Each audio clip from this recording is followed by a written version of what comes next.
Bonjour, un nouveau format pour changer un peu des plateaux télé traditionnels, pour changer de la minute qu'on a au Parlement européen pour s'exprimer. Et puis c'est à la mode, il y a quelques jours, il y a le président de la République qui s'exprimait sur Brut. Alors Brut, j'avais pas très envie d'y aller, c'est genre média militant d'extrême gauche, donc c'était pas vraiment mon truc. J'ai dit que c'était bien de se retrouver entre nous pour échanger. Puis là aujourd'hui, je suis un peu énervé.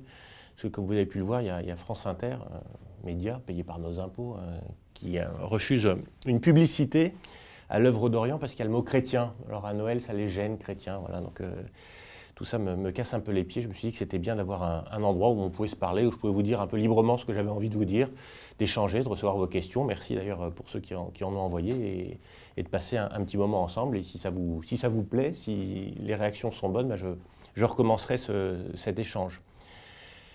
Je sais que l'audience monte au fur et à mesure, donc je ne veux pas aller trop vite, je ne veux pas m'emballer. Je suis quelqu'un qui s'emballe un peu de temps en temps.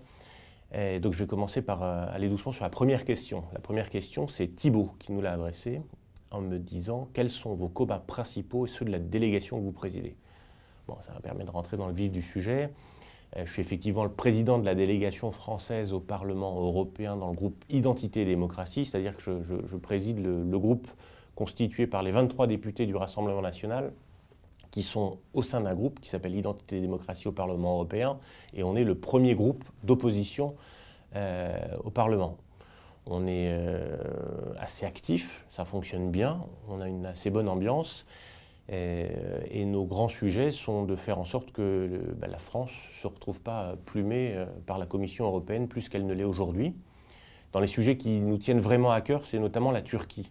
Parce que vous savez, on a ici en France toutes sortes de politiques à droite, à gauche qui disent on ne veut pas de la Turquie en Europe, Erdogan est un danger pour les Français, mais la réalité c'est qu'à Bruxelles ou à Strasbourg, ils votent en permanence tous les crédits pour la Turquie. Donc nous, notre combat au Parlement européen, c'est de veiller à ce qu'on dénonce cette double position des parlementaires, je pense en particulier aux parlementaires LR ou aux parlementaires macronistes qui nous mentent, enfin qui vous mentent, puisqu'ils font autre chose que ce qu'ils prétendent faire.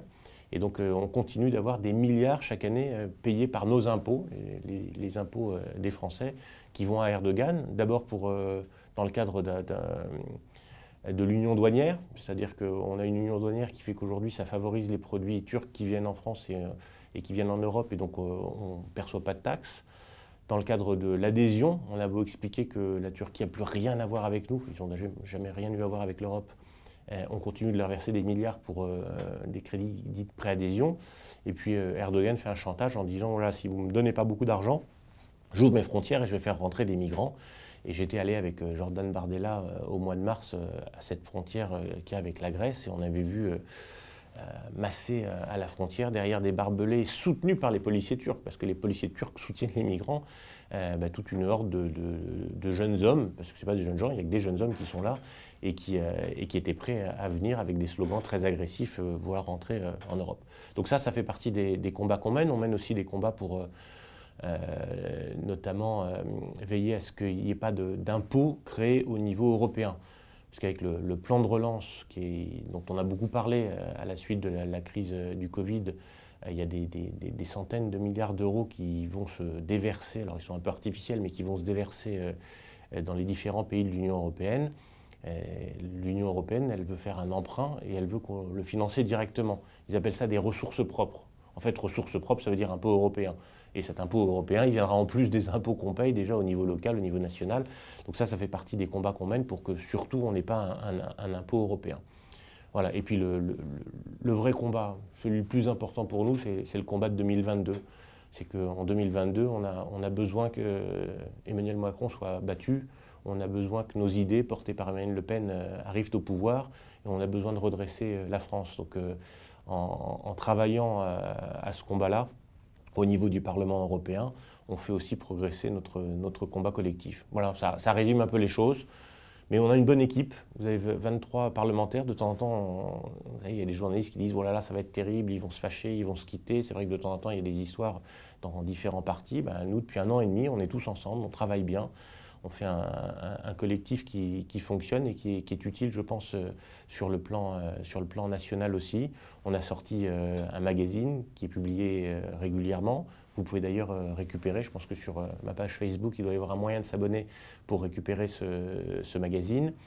On a aussi sorti un livre noir sur ce qu'a fait l'Union européenne, ou plutôt ce que n'a pas fait l'Union européenne pendant le début de la crise du Covid. Donc on est très actifs. Et puis on fait des propositions à Marine sur plein de sujets, chacun un peu dans sa ligne de course. Il y en a qui sont spécialisés sur les affaires budgétaires, il y en a qui sont spécialisés sur l'environnement. Hervé Juvin notamment qui a développé le concept du localisme. Donc il y a plein de sujets, c'est multi-sujets. On reviendra peut-être à l'occasion d'une conversation sur un thème en particulier. Deuxième question de Gabriel. Ah oui, sur mes impressions sur l'élection américaine que j'ai suivi de près parce que j'étais sur place.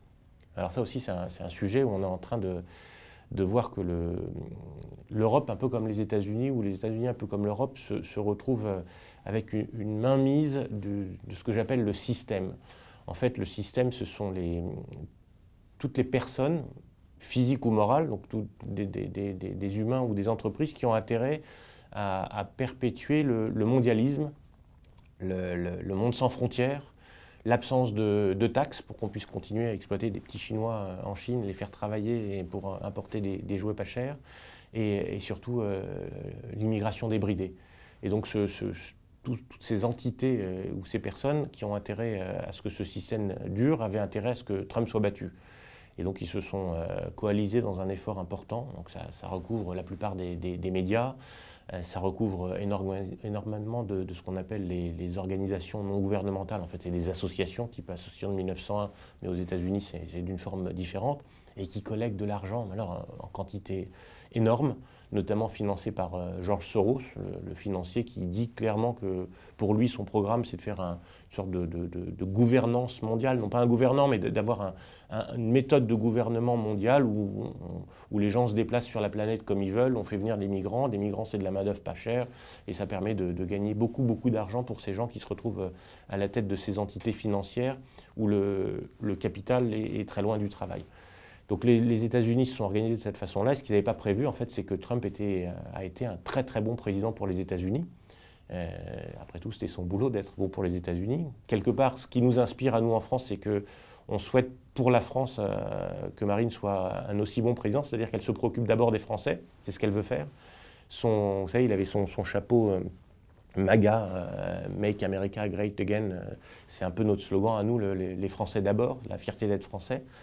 Et ça a été entendu par les Américains, et ils lui ont donné un score extraordinaire. Et pour gagner, en fait, les démocrates ont visiblement été obligés de frauder.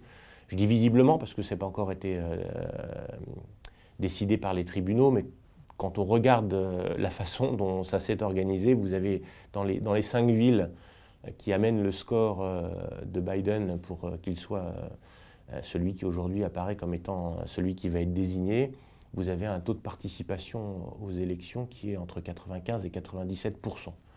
Alors, juste une référence. En Belgique, où le vote est obligatoire, le taux de participation il est de 90%. 95 ou 97%, ça ressemble plutôt à des pays pas tout à fait démocratiques. Donc, il y a plein de questions qui se posent. Il a un avocat, Giuliani, que j'ai pu rencontrer, qui mène un combat important pour essayer de démontrer à quel point les choses n'ont pas été claires. Il faut avouer qu'il y a des trucs pas très clairs. On a été surpris. On était là-bas notamment avec Stéphane Ravier, notre sénateur marseillais, Catherine Griset, qui est au Parlement européen avec moi. Et on a été stupéfait de voir qu'aux États-Unis, pour voter, vous n'avez pas besoin de carte d'identité.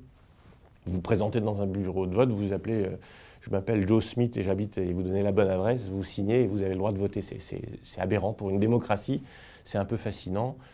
Les bulletins de vote peuvent être envoyés par courrier. Nous, on a interdit ça en France depuis 1975 parce que c'était de la triche monumentale. Donc, il y a beaucoup de choses qui se sont passées à cette élection qui sont un peu surprenantes. Et quel que soit le résultat, on le connaîtra, c'est le 20 janvier que la Constitution américaine affirme que le président, donc Trump, ne sera plus président le 20 janvier. Et il y aura un nouveau président, ou lui pour un second mandat, ou Biden pour son premier mandat. Donc c'est le 20 janvier qu'on saura définitivement qui est président des États-Unis.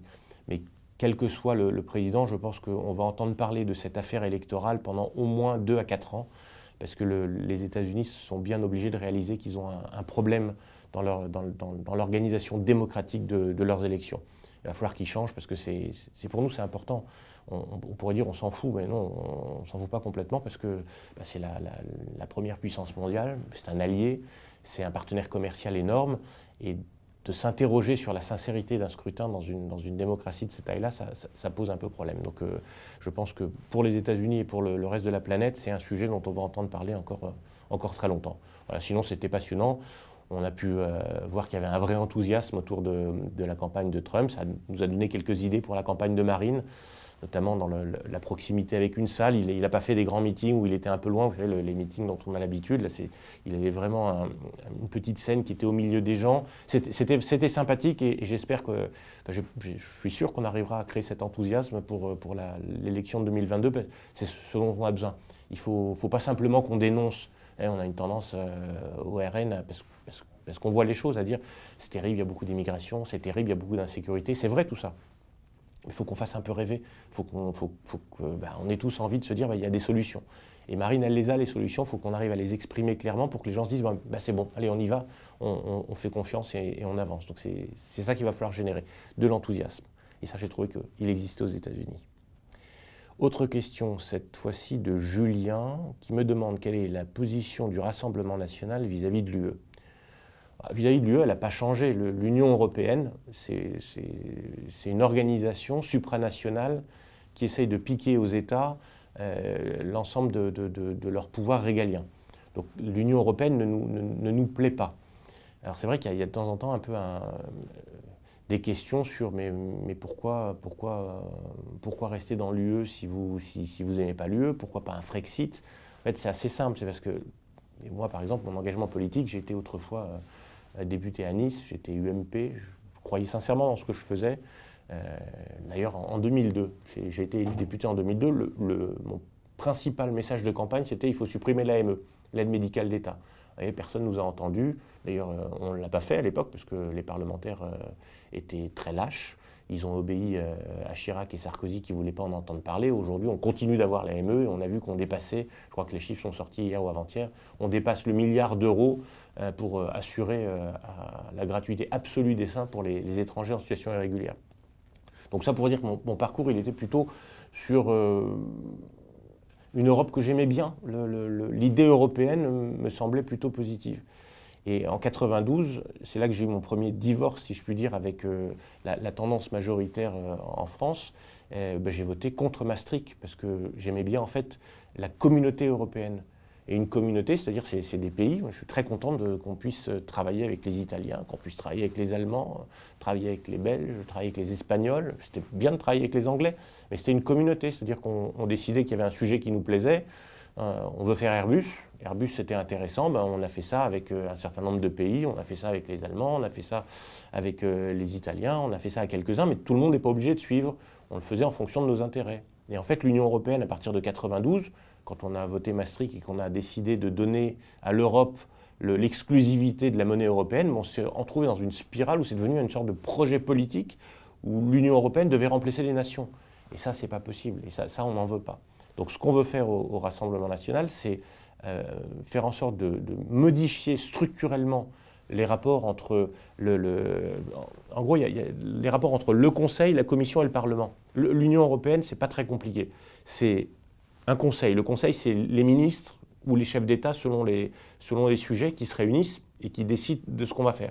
Donc ça marche très bien. Puis vous avez la Commission. À l'origine, la Commission, c'était une sorte de secrétariat. Ils prenaient en note ce que disaient les ministres ou les présidents, ils le mettaient en œuvre, ils allaient voir le Parlement, et le Parlement votait ou ne votait pas les textes. Et en fait, ce qui s'est inversé avec l'UE, c'est que maintenant la Commission, aujourd'hui on a une présidente qui s'appelle Madame von der Leyen, qui est une Allemande, et qui voudrait en fait décider à la place des ministres et des présidents. Donc ces gens qu'on ne connaît pas, qui sont élus nulle part, voudraient tout d'un coup nous dire en fait c'est nous l'organisation centrale et c'est nous qui décidons de tout. Donc le RN, on n'en veut pas de tout ça. On veut clairement que le pouvoir revienne au Conseil. On ne veut surtout pas briser la règle de l'unanimité, c'est-à-dire aujourd'hui ce qui nous protège un peu, c'est que si un pays résiste, ben, on arrive à ne pas changer les choses. Donc heureusement, on a la Hongrie, on a la Pologne, on a un certain nombre de pays qui résistent au délire migrationniste, notamment des Européens. Et donc ce qu'on veut, c'est modifier les choses. Moi, je ne suis pas favorable au Frexit, pour dire clairement les choses, parce que le Frexit, ça veut dire finalement sortir de partenariats. Il ne faut pas oublier que jusqu'à 92, encore une fois, coopérer ensemble en Europe, trouver des méthodes pour exporter librement entre ces pays, ça a assuré beaucoup de notre croissance économique. Et donc, ce n'est pas parce qu'ils ont dénaturé les choses avec l'Union européenne qu'il faut tout jeter. Et donc, je pense que ce qu'on propose, nous, c'est quelque chose, une alternative qui me semble efficace. Voilà, c'est en tout cas là-dessus qu'on travaille. On va sortir un petit document précisant l'organisation qu'on souhaite pour que ce soit clair pour tous. Ensuite, c'est André qui me pose la question de savoir quelles sont les relations de la délégation française avec les autres partis du groupe Identité et Démocratie. Oh, elles sont bonnes. Elles sont bonnes. Vous avez des délégations de toute taille. On a la plus grosse délégation, donc les parlementaires les plus nombreux, c'est les Italiens. Les Italiens de la Ligue, de Matteo Salvini. Vous savez que Matteo Salvini et Marine Le Pen s'entendent particulièrement bien tous les deux. Elle a été là au tout début du changement. En fait, la Ligue, ça s'appelait la Ligue du Nord. C'était un parti régional qui était dans le nord de l'Italie et qui était assez sécessionniste, qui voulait se couper du sud de l'Italie. Et Marine a beaucoup échangé avec Matteo Salvini pour lui expliquer qu'en fait, ce qui comptait, c'était les nations et qu'il fallait qu'il travaille à développer un projet pour l'Italie, ce qu'il a fait. Il a une affection et une reconnaissance à Marine assez forte sur le sujet, ce qui simplifie nos relations avec les parlementaires italiens. Ils sont 29, plutôt sympathiques. Il y a des sujets sur lesquels on n'est pas d'accord. Je vais vous donner une anecdote. Le premier jour, en fait, comme donc en mai 2019, quand on est élu au Parlement européen, Salvini est au pouvoir. Et donc vous avez un certain nombre de ces députés qui sont, vous savez, il y en a qui ont une colonne vertébrale un peu solide, et puis il y en a d'autres qui sont un peu moins solides. Il y en a quelques-uns qui disent « Ah, on est au pouvoir, on a besoin d'avoir des subventions de l'Europe, il ne faut pas se fâcher ». Et donc le premier jour, il y a la séance inaugurale au Parlement, vous avez l'hymne européen, la 9e symphonie de Beethoven. Et donc, moi, en tant que président de la délégation française, je leur dis « Je suis désolé, ce n'est pas un hymne. L'hymne, il est national, et l'hymne national, c'est la Marseillaise. » En plus, je suis le député français qui a fait voter l'enseignement obligatoire de la Marseillaise à l'école. Donc, je suis particulièrement attaché à ce qu'on ne confonde pas tout. Et les Italiens nous disent « Non, nous, on est gênés, on voudrait respecter ça. » Et donc, le groupe a pris deux positions différentes. Moi, je suis resté assis, j'ai écouté cette symphonie, comme l'ensemble des députés français, comme d'ailleurs la plupart des députés du groupe Identité et Démocratie, et les Italiens, à ce moment-là, ont fait le choix de se lever, parce qu'ils ont considéré que c'était une sorte de geste qui donnait à l'Union européenne dans la perspective d'avoir quelques crédits. Et les Anglais du mouvement de Nigel Farage, eux, s'étaient levés mais avaient tourné le dos, donc dans un mouvement de rejet, puisque eux souhaitaient sortir de l'Union européenne. Donc en dehors d'anecdotes de cette nature-là, sur des sujets importants comme la Turquie, comme le refus d'impôts européens, on vote ensemble, on vote bien, et on a réussi à faire peser le groupe Identité et Démocratie au sein du Parlement européen. Le président du groupe, c'est Marco Zanni, et le premier vice-président du groupe, c'est Nicolas Bay.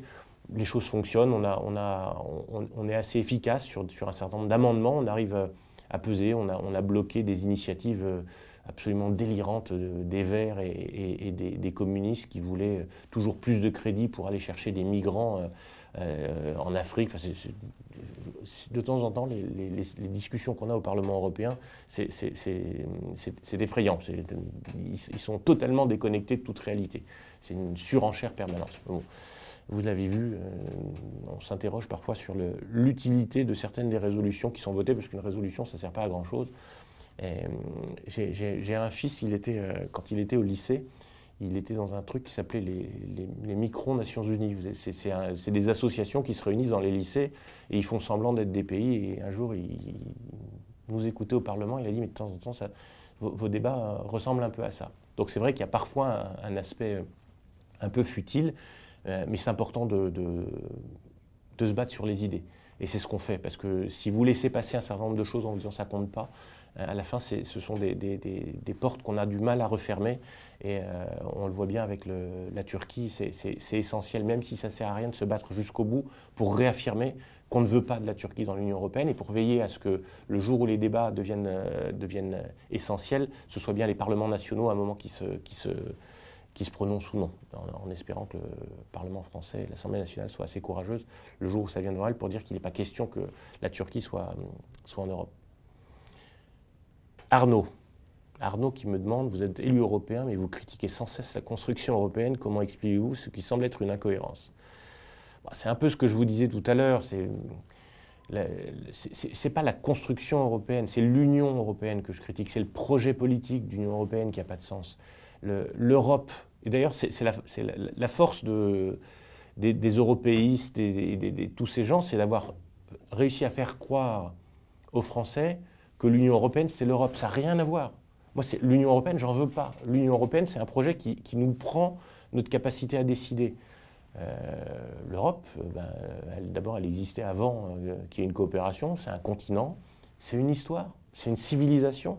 On est héritier de la Grèce antique, on est héritier de Rome, on est les héritiers d'une civilisation catholique, chrétienne quand vous pensez aux protestants de l'Europe du Nord, mais la France, c'est l'enfant du catholicisme. Et ben c'est ça l'Europe. Et ça, personne n'est contre. Et donc, ce qu'on veut faire, nous, c'est continuer. Un Parlement européen, il est élu depuis 1979 au suffrage universel. Il a un rôle. Mais il a un rôle par rapport au Conseil. Encore une fois, comme je l'ai dit tout à l'heure, le Conseil, c'est le Conseil des chefs d'État, les ministres. Et ça, on veut le continuer. On veut faire en sorte que ça fonctionne. Ça a été efficace. Il faut que ça retrouve son efficacité. Et ce qu'on veut supprimer, c'est la bureaucratie. C'est ces gens qui, à Bruxelles, veulent décider de tout. Pendant un moment, j'étais convaincu, moi, que le projet, c'était un projet fédéraliste et qu'il y avait une volonté des européistes, les LR, les En Marche, de faire quelque chose qui soit un peu les États-Unis d'Europe. En fait, je me trompe. Ils veulent aller beaucoup, beaucoup plus loin. Ils veulent un État centralisé à Bruxelles où des fonctionnaires décident de tout. Leur modèle, au-delà de la violence politique, leur modèle, c'est l'URSS.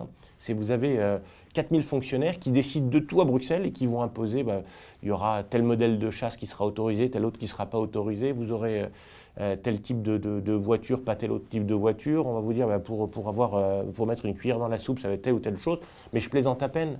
Vous vous rendez compte qu'aujourd'hui, on se retrouve avec un président de la République française qui va nous dire vous avez le droit d'être 6 à table pour Noël. Quelle est la réalité scientifique qui fait qu'il y a une différence entre 5, 6, 8, 10. Il n'y a pas un scientifique d'accord avec un autre scientifique pour dire que ça a le moindre impact. Donc en fait, vous avez un peu un délire de puissance chez ces gens bruxellois, mais elle se retrouve chez ceux qui partagent ces idées-là, et notamment Emmanuel Macron, et ils veulent imposer leur vision dans tout, y compris notre vie quotidienne. Donc ça, on n'en veut pas. Nous, ce qu'on veut, c'est d'une Europe des nations, d'une Europe des coopérations. On respecte les traditions, l'identité française, on respecte les traditions, l'identité des Polonais, mais ça ne nous empêche pas de travailler ensemble sur un certain nombre de sujets. Et sur d'autres, non, on est d'accord pour ne pas être d'accord. Et ça, je crois que c'est vraiment important. Et ça, ce n'est pas incompatible avec le fait qu'on ait un Parlement européen pour pouvoir échanger. Ce n'est pas incompatible avec une construction européenne, mais qui soit une construction au service des peuples et non pas au service d'une administration pour écraser les peuples. C'est en tout cas comme ça que je vois les choses et qu'on avance avec le groupe Identité et Démocratie. C'est Marie qui me pose la question d'une potentielle armée européenne. On ne va pas envoyer les soldats français se battre pour les intérêts de la Commission. Marie a totalement raison, évidemment. Et j'ai d'ailleurs publié un petit article récemment sur le sujet, parce qu'il y a 27 pays européens, on voudrait avoir 28 armées. C'est totalement délirant. Mais ça, pareil, c'est le fantasme de fonctionnaires qui se disent c'est fabuleux, si j'ai une armée, ce sera une sorte de garde prétorienne. Imaginez Mme von der Leyen qui se retrouve avec son armée européenne. Et ils nous disent mais c'est rien, 2500 soldats. Non, c'est pas rien. Il n'est pas question qu'on laisse cette tâche régalienne, cette tâche essentielle de souveraineté à des inconnus qui n'ont pas d'état-major, qui n'ont pas de besoins opérationnels. C'est juste une volonté de mettre un pied dans un sujet qui ne regarde pas la Commission. On a des traités. Et les traités excluent la Commission de tout ce qui est affaires de défense. Ils essayent par cette voie-là de se dire on prend un tout petit truc, parce qu'ils veulent se positionner sur le sujet, et ensuite ils vont dire écoutez, on va tout garder parce qu'on le fait mieux. Pareil pour le Fonds européen de défense. Le Fonds européen de défense, c'est de l'argent que l'Union européenne demande pour fabriquer des programmes, enfin un programme militaire. Pourquoi on fait un char? On fait un char parce que vous avez un chef d'état-major qui vous dit « moi je sens la menace à tel endroit et je vais avoir un besoin d'un char parce que je veux un char pour faire face à une menace qui viendrait de l'Est ». Une définition, un matériel particulier, ou non, j'ai besoin d'un char parce que j'en ai besoin pour aller dans l'Afrique subsaharienne, ce n'est pas le même modèle, ça correspond à un besoin parce que vous avez identifié une menace. Dans l'Union européenne, on n'est pas d'accord les uns et les autres avec les différentes menaces et on a besoin d'identifier pour nous la menace qui pèse sur la France. Donc on a besoin de matériel spécifique. Et en plus, l'industrie de défense en France, c'est fondamental, c'est beaucoup d'emplois, c'est un élément de souveraineté essentiel, et ça énerve la Commission, d'où cette idée de fonds européen de défense et d'armée européenne. Donc je pense que ça ne verra pas le jour, en tout cas pas avec cette Commission, mais c'est quelque chose dont il faut se méfier, pour lequel il faut lutter. C'est pour ça, encore une fois, que c'est essentiel qu'en 2022, on ait bien Marine Le Pen, présidente de la République, qui puisse dire stop. Ça suffit. En matière de défense, en plus, il faudra surtout quitter le commandement militaire intégré de l'OTAN, le truc dans lequel Sarkozy nous a remis, qui fait que nos soldats français sont sous autorité militaire des Américains. Alors j'aime bien les Américains, mais pas plus que les Russes, pas plus que les autres. La France, c'est une puissance d'équilibre. La France, elle doit être capable de parler avec tout le monde et aller aux ordres de personne. Et ça, on l'a oublié depuis longtemps et c'est vraiment une faute. Et ça, c'est ce que Marine veut faire, c'est remettre la France comme puissance d'équilibre. Voilà, on discute avec nos voisins, on discute avec tous les pays du monde et on défend les intérêts des Français d'abord. Et une question de Benoît qui me dit « En cas de victoire de Marine Le Pen en 2022, quel serait l'avenir de la France dans l'Union européenne ?» Ce que je viens de vous dire, je crois que c'est vraiment important de rester dans un espace de coopération. On doit pouvoir travailler les uns avec les autres. C'est important de toute façon d'entretenir de bonnes relations avec nos voisins, mais il faut regagner un certain nombre de domaines essentiels. Schengen, par exemple. Et Schengen, c'est sympathique, on se dit je peux me balader sans visa et je peux aller tranquillement passer en vacances en Italie pour ceux qui habitent le sud-est de la France. C'est pas mal, mais Schengen, ça veut dire qu'aujourd'hui, les bateaux de migrants qui arrivent en Italie, pareil, ils peuvent rentrer comme ils veulent. Donc il faut organiser des frontières un peu sérieuses à l'extérieur de l'Europe, et puis être en capacité de remettre nos frontières nationales quand on en a besoin. On l'a vu aussi avec la crise du Covid. Le seul pays de l'Union européenne à ne pas fermer ses frontières, c'était la France de Macron. Tous les autres fermés. Au moment où les hôpitaux français étaient saturés, vous aviez des Espagnols qui pouvaient venir se faire soigner à Perpignan, vous aviez des Italiens qui pouvaient venir se faire soigner à Nice, et nous, on était coincés parce personne ne voulait nous accueillir parce que les frontières étaient fermées. Donc l'avenir de la France dans l'Union européenne, c'est de réaffirmer qu'on est un pays souverain, on est un pays à l'aise avec nous-mêmes, on a une histoire, on a un message à porter, un message de liberté, l'inverse de celui que porte Macron aujourd'hui, parce que Macron, il a cessé d'être porteur de la liberté. C'est le président des contraintes, c'est le président du chaos. Or Marine, ce sera la présidente des libertés publiques, des libertés pour qu'on retrouve cette capacité d'être citoyen. Et c'est là-dessus que je veux terminer. Il y a deux Europes très différentes. Vous avez celle qui est organisée au travers de l'Union européenne, elle a pris les citoyens qu'on est, et elle leur a dit « vous n'êtes pas citoyens, vous êtes des consommateurs ». Puis elle a fait toutes sortes de réglementations pour nous aider à consommer. Des produits moins chers, des normes, tout ça, ça paraît sympathique parce que du coup on se dit ah, c'est facile d'acheter un téléphone, c'est facile, j'ai une voiture, et c'est à peu près la même partout. Mais on est devenu consommateur au lieu d'être citoyen. Et maintenant elle veut passer à l'étape d'après, elle veut nous transformer en produits. Alors on va vous faire la PMA, on va vous faire la GPA, on va dire vous pouvez vendre votre sang, vous pouvez vendre votre sperme, vous pouvez louer votre ventre, et on devient produit. En fait, tout ça, moi, j'en veux pas de cette Europe-là. Ça ne m'intéresse pas et ce n'est pas un beau projet de vie. Je veux retourner à une Europe des citoyens. Et c'est ça le projet que porte Marine. C'est qu'elle est respectueuse des Français, elle est respectueuse des autres Européens, elle les considère comme des citoyens. Et un citoyen, on s'adresse à son intelligence, on s'adresse à sa personne. Quel est le projet que vous voulez faire? Où voulez-vous aller? Comment voulez-vous fonctionner avec vos voisins?